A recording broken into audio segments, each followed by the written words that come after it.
नमस्कार विद्यार्थी मित्रांनो. मुंबई विद्यापीठाच्या SY BA आणि BCom सेमिस्टर थर्डला आपल्याला जाहिरात कला हा विषय अभ्यासायचा आहे. यामध्ये जे पहिलं प्रकरण दिलेलं आहे त्या प्रकरणाचं नाव आहे जाहिरातीची ओळख. त्यालाच म्हणतात इंट्रोडक्शन टू ॲडव्हर्टायझिंग. विद्यार्थी मित्रांनो, प्रत्येक उद्योग संस्था आणि उत्पादक यांना त्यांनी निर्माण केलेली वस्तू किंवा सेवा ज्या असतात त्या ग्राहकांपर्यंत बाजारात उपलब्ध करून द्यायच्या असतात. या वस्तू किंवा ज्या सेवा आहेत यांची बाजारपेठेत विक्री करण्यासाठी त्यांना त्यांचे वितरण आणि विपणन योग्य रीतीने होणे अत्यंत आवश्यक आहे, कारण त्यावरच त्यांना त्यांचा व्यवसायाचा विस्तार करता येऊ शकतो. म्हणून हे घटक म्हणजे विपणन आणि वितरण ह्या अगोदर वेगवेगळ्या भागामध्ये होत्या, म्हणजे वेगवेगळे घटक होते. यांचं एकात्मीकरण करणं म्हणजे यांचं एकत्रीकरण करणं यालाच एकात्मिक विपणन संप्रेषण असं म्हटलं जातं. विद्यार्थी मित्रांनो, एकात्मिक विपणन संप्रेषण अधिक स्पष्ट समजण्यासाठी अमेरिकन मार्केटिंग असोसिएशन यांनी एक व्याख्या केलेली आहे. ती व्याख्या अशी आहे की एका वस्तूच्या किंवा सेवेच्या किंवा संघटनेच्या एका ग्राहकाने किंवा एका संभाव्य ग्राहकाने पाहिलेल्या सर्व मुद्रा त्यांच्याशी संबंधित असतील आणि कालांतराने स्थिर राहतील अशी खात्री देणारी नियोजनाची प्रक्रिया म्हणजे एकात्मिक विपणन संप्रेषण होय. म्हणजेच काय तर एकात्मिक विपणन संप्रेषणामध्ये आपण जे म्हणतो ब्रँड, म्हणजे एखादा विशिष्ट ब्रँड किंवा एखादी विशिष्ट कंपनीच आपल्या स्मरणात राहते, जी कंपनी आपल्या स्मरणात दीर्घकाळ राहते ती जी कंपनी राहते त्यालाच आपण एकात्मिक विपणन संप्रेषण असं म्हणतो. मग एकात्मिक विपणन संप्रेषणाची जी काही संकल्पना आहे ही संकल्पना American association of advertising agency यांनी 1989मध्ये सर्वप्रथम मांडली. मग काळ बदलत जातो, म्हणजेच आज बाजारामध्ये जर विचार केला तर स्पर्धेमध्ये अनेक उद्योग संस्था आहेत, उद्योजक आहेत. मग यांना नवनवीन तंत्रज्ञानाची गरज भासते आणि त्या वस्तू किंवा सेवांबद्दल संदेश हा माध्यमांमधून सारखाच असेल अशा प्रकारे एकात्मिक विपणन संप्रेषणातून संप्रेषण तयार केलं जातं. परंतु सगळ्यात महत्त्वाचं म्हणजे काय तर एकात्मिक विपणन संप्रेषणानं जो वेगवेगळ्या भागांमध्ये खर्च केला जायचा, म्हणजे विपणनाचे जे वेगवेगळे पार्ट होते त्यांच्यामध्ये जो वेगवेगळ्या प्रकारे खर्च व्हायचा, हे सगळे घटक एकत्र केल्यामुळे त्यांचा जो वेळ आणि पैसा जो आहे तो वाचण्यासाठी अतिशय महत्त्वाचं फायदेशीर हे एकात्मिक विपणन संप्रेषण ठरलं. मग या एकात्मिक विपणन संप्रेषणाची काही वैशिष्ट्ये आहेत. काय वैशिष्ट्य आहे तर पहिलं वैशिष्ट्य आहे ती म्हणजे लाभदायी प्रक्रिया. आता एकात्मिक विपणन संप्रेषण प्रक्रियेत विपणनाचे सर्व घटक हे पहिल्यांदा वेगवेगळे असायचे. आता ते वेगवेगळे न वापरता त्यांचं सगळ्यांना एकत्र केले जातात. त्यामुळे काय झालं की खर्च आणि वेळ हे दोन्ही वाचल्या. त्यामुळे स्पर्धेमध्ये लाभ मिळत असतो. विक्री आणि नफ्यामध्ये वाढ होते. हा सर्वात महत्त्वाचा लाभदायक फायदा किंवा वैशिष्ट्य आपल्याला एकात्मिक विपणन संप्रेषणाचं बघायला मिळेल. त्यानंतर दुसरा जो मुद्दा आहे तो म्हणजे मुद्रा निर्माण करणे. मुद्रा, जेव्हा व्यावसायिक संस्था विपणनाच्या सर्व घटकांचा कुशलतेने प्रभावीपणे वापर करतात आणि ग्राहकांसमोर इच्छित संदेश योग्य मार्गाने सादर करतात, तेव्हा त्यांची नाममुद्रा निर्माण होण्यात आणि विकसित होण्यात फार मदत होते. तसाच ग्राहकांचा अशा नाममुद्रेप्रती विश्वास निर्माण होतो. म्हणजेच काय तर उदाहरणार्थ आपल्याला माहिती आहे की काही वस्तू ज्या आहेत की ज्या आपल्या दीर्घकाळ स्मरणातही राहतात, म्हणजे त्या ब्रँडेड वस्तू आहेत, त्याविषयी आपण नेहमी आपल्याला विश्वास असतो की ह्या वस्तू खराब नसतात. फॉर एक्झाम्पल आपण सॅमसंग म्हणतो किंवा सॅमसंगचं प्रोडक्ट म्हणतो किंवा रेडमी झालं किंवा अशा काही कंपन्या आहेत की ज्या नावाजलेल्या कंपन्या आहेत. उदाहरणार्थ टाटाची कार झाली, कारमध्ये टाटाची कार, या प्रकारची जी उदाहरणं आहेत ही सगळी मुद्रा संबंधित उदाहरणं आहेत. यामध्ये आपण त्यांच्या त्यांच्याप्रती त्या वस्तूंविषयी आपण पूर्णतः खात्रीशीर असतो, विश्वास असतो. त्यानंतर ग्राहकांसोबत पुढचं जे वैशिष्ट्य आहे ते म्हणजे ग्राहकांसोबत संबंध. एकात्मिक विपणन संप्रेषणातील विविध संप्रेषणाच्या पद्धती ग्राहकांशी जवळीक साधतात. यामुळे उद्योग संस्थेसाठी ग्राहक महत्त्वाचे आहेत असा ग्राहकांमध्ये विश्वास निर्माण होतो. तसेच या तसेच या प्रक्रियेमध्ये प्रत्येक ग्राहकाशी वैयक्तिकरित्या संवाद साधला जातो, ज्यामुळे ग्राहकांच्या मनात विश्वास निर्माण होण्यास मदत होते. ग्राहकांशी संवाद साधण्यासाठी नवनवीन माध्यमांचा वापर केला जातो आणि ग्राहकांच्या पसंती, तक्रारी याची काळजी घेतली जाते. म्हणजेच काय, तर या आधारे आपण ग्राहकांजवळ एक विशिष्ट मार्गाने जातो. मग तो ईमेलच्या स्वरूपात असेल किंवा त्यांना प्रत्यक्ष संदेश करून असेल. त्यांच्या आवडीनिवडी आपण जाणून घेतो. त्यामुळे त्यांना असं वाटतं की या उद्योग संस्था आपला नेहमी विचार करतात आणि म्हणून ग्राहकांना त्या उद्योग संस्थेविषयी अधिक सविस्तर म्हणजे त्यांना असं वाटतं की या उद्योग संस्था आपल्याला नेहमी फोन करतात, आपली मतं जाणून घेतात, आपल्यासाठी अनेक धडपडणारे कार्य करतात. त्यामुळं त्या ग्राहकांना त्या संस्थेविषयी अधिक विश्वास निर्माण होतो. त्यानंतर स्पष्ट संदेश पोहोचविण्याची प्रक्रिया. स्पर्धात्मक बाजारपेठेत अनेक प्रकारचे विक्रेते असल्यामुळे आणि या सर्व विक्रेत्यांमधून स्वतःची वेगळी आणि चांगली प्रतिमा निर्माण करण्यासाठी ग्राहकांना इच्छित संदेश योग्य प्रकारे पोहोचविणे आणि त्यांना तो स्पष्ट समजणे आवश्यक असते. अन्यथा ग्राहक त्या विक्रेत्यांकडे आकर्षित होणार नाही. आज बाजारामध्ये जर विचार केला तर कितीतरी ग्राहक आहेत, म्हणजे किती प्रकारचे ग्राहक आहेत, किती प्रकारचे उत्पादक आहेत, किती प्रकारचे वितरक आहेत. प्रत्येकाची आवडनिवड ही वेगवेगळी असते. परंतु या सगळ्यांमध्ये जर आपलं प्रोडक्ट कसं आहे हे पटवून देण्याचं काम यामधून केलं पाहिजे. बाजारपेठेमध्ये रोज जे अनेक विक्रेते असल्यामुळे रोज ग्राहकांसमोर असंख्य संदेश सादर होत असतात. ग्राहकांना संदेश लक्षात राहण्यासाठी त्यांच्या वेगळेपणाची आणि स्पष्टतेची गरज असते. म्हणून आपल्याला आपली जी वस्तू विकायची आहे, आपलं जे प्रोडक्ट विकायचं आहे, तो संदेश ग्राहकांपर्यंत स्पष्ट गेला पाहिजे. तरच त्याचा योग्य फायदा आपल्याला या व्यवसाय संस्थांना किंवा उद्योग संस्थांना होत असेल. त्याच्यानंतर विक्रीत वाढ होते. सुरुवातीचे संशोधन असे सूचित करते की ग्राहकांमध्ये आणि प्रत्यक्ष ईमेलमध्ये दाखविलेल्या प्रतिमा जाहिरात जागृती वाढविण्यास मदत करतात. म्हणून एकात्मिक विपणन संप्रेषण अशा संप्रेषणाच्या विविध साधनांमधून ग्राहकांपर्यंत पोहोचवते. परिणामी ग्राहकांसाठी अधिक मार्ग निर्माण केले जातात, ज्यामधून ते अधिक जागरूक, कार्यप्रवृत्त आणि खरेदी करण्यास प्रेरित होतात. मग वेगवेगळ्या गोष्टी ऑफर्स दिल्या जातात. आपण काही प्रोडक्टवरती ऑफर असतात, बाय 1 गेट 1 फ्री किंवा 50% डिस्काउंट, 20% डिस्काउंट, 25% किंवा काही वस्तू ह्या असतात बघा 199, 999 किंवा 99 मध्ये वस्तू ज्या असतात, या ऑफर्समुळे किंवा या स्वरूपाची स्ट्रॅटेजी स्वीकारल्यामुळे विक्रीत निश्चित वाढ झालेली आपल्याला बघायला मिळेल. त्याच्यानंतर खरेदी प्रक्रिया सुलभ होते. एकात्मिक विपणन संप्रेषणामध्ये संबंधित संदेश काळजीपूर्वक जोडले जातात, ज्यामुळे ग्राहकांना वेळोवेळी माहिती दिली जाते. नवीन सवलतीची माहिती प्रदान केली जाते. यामुळे ग्राहकांना खरेदीच्या प्रक्रियेतून जाणे अधिक सुलभ होते. परिणामी काय होते, ग्राहक अशा नाममुद्रेशी जोडले जातात. म्हणजेच काय, तर कोणकोणत्या प्रकारची तुम्हाला सवलती आहे, कोणकोणत्या प्रकारची माहिती म्हणजे त्या एखाद्या विशिष्ट प्रोडक्टची माहिती तुम्हाला ह्या आधारे दिली जाते. आणि अशी माहिती दिल्यामुळं तुम्हाला खरेदी करण्यासाठी, ग्राहकांना त्या वस्तू खरेदी करण्यासाठी अधिक सोयीचं कसं जाईल या दृष्टीनं एकात्मिक विपणन संप्रेषण मदतगार ठरत असतं. यानंतर आपण एकात्मिक विपणन संप्रेषणाचे जे घटक आहेत ते अभ्यासणार आहोत.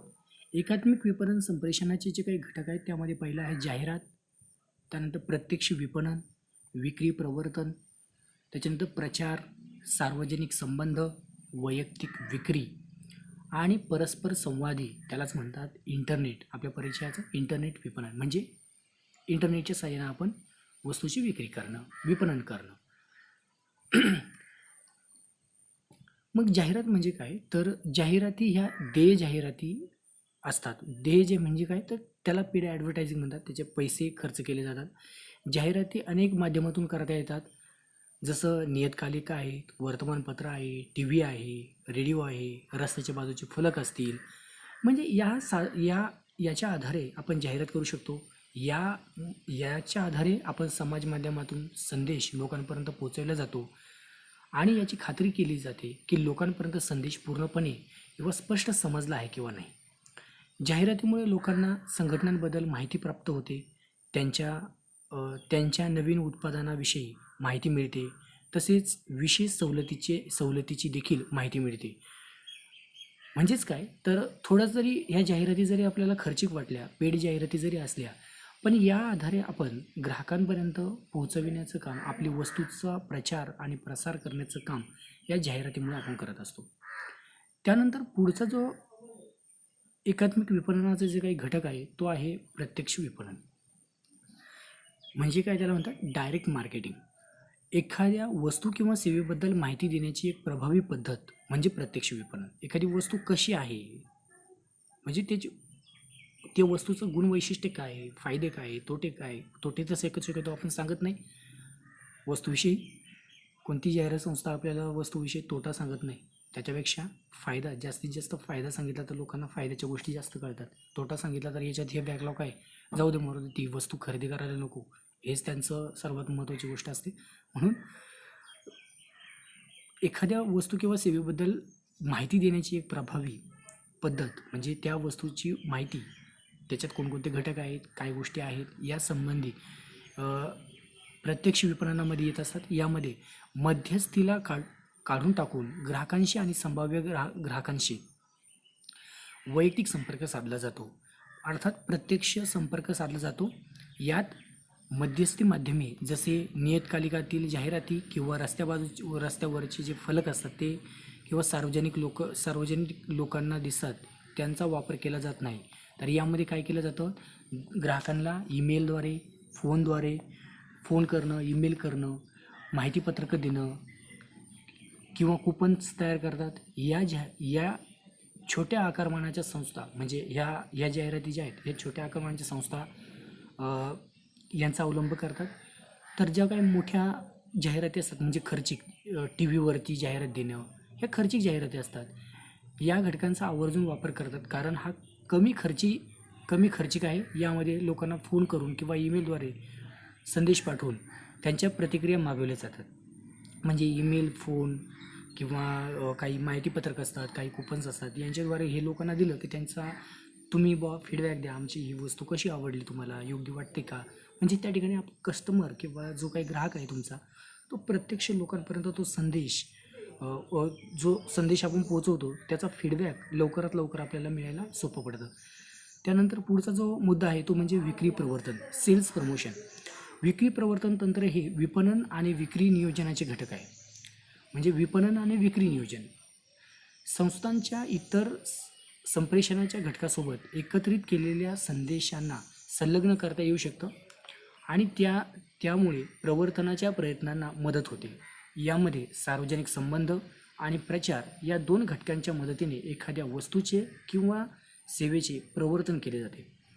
विक्री प्रवर्तनामध्ये कधीकधी एखादी छोटी स्पर्धा अशा प्रकारे आयोजित केली जाते की ज्यात वस्तूची किंवा सेवेची माहिती दिली जाते.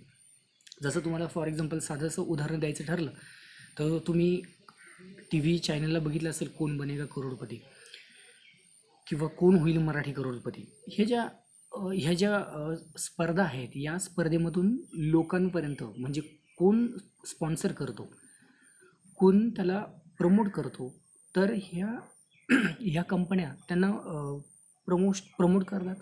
मग त्या कार्यक्रमामधून त्या कंपनीविषयी प्रचार किंवा प्रसार करण्याचं काम त्या ठिकाणी केलं जातं.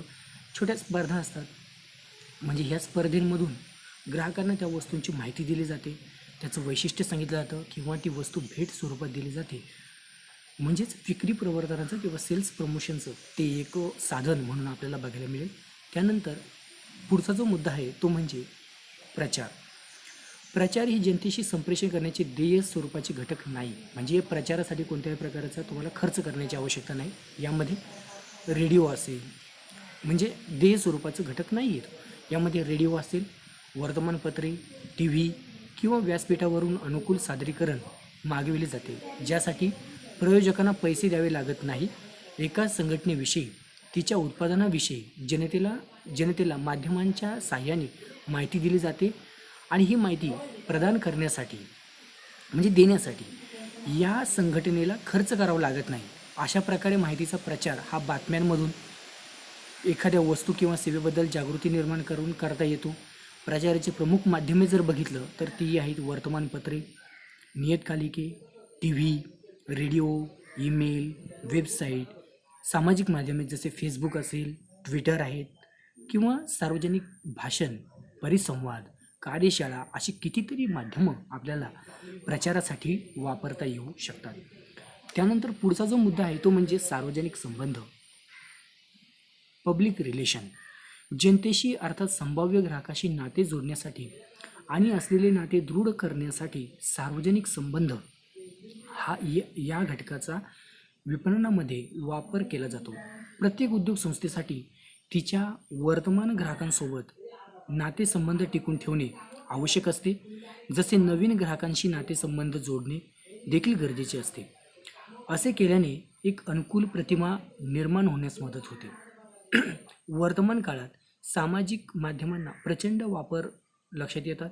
बहुतांश उद्योग संस्था त्यांच्या ग्राहकांशी या समाज माध्यमांच्या आधारे संबंध जोडत असतात. म्हणजे सार्वजनिक जी काही माध्यमं आहे यांच्या आधारे हे संबंध अधिक दृढ करण्याचं काम एकात्मिक विपणन संप्रेषणामुळं च्या घटकांमुळं केलं जातं. त्यानंतर पुढचा मुद्दा आहे वैयक्तिक विक्री, पर्सनल सेलिंग.